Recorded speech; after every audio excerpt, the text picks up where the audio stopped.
An elementary school might not be the first place you'd expect to see a cell phone tower, and a proposal to put one on top of Johnson Elementary School of the Arts has some local parents and doctors worried about the possible effects.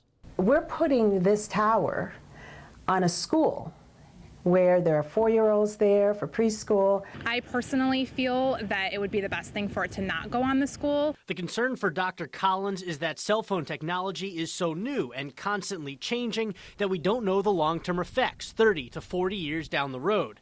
The debate about the tower now reminds her about when her fellow doctors would smoke cigarettes while they cared for patients. And at that time, I was laughed at because I said, cigarette smoke is dangerous. Why are we doing this? Dr. Collins says she hopes that in 30 years, we don't look back at these towers the same way we do now at smoking.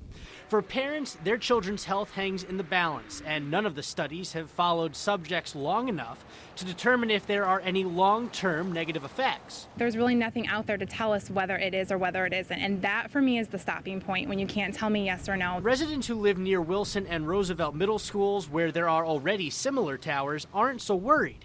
Casey lives a block away from Johnson. He says he's actually looking forward to better cell service. I've heard that other schools have had it and there hasn't been any issues, and as far as health concerns, I mean, I'm not too concerned about it. I mean, I'm sure some parents might be.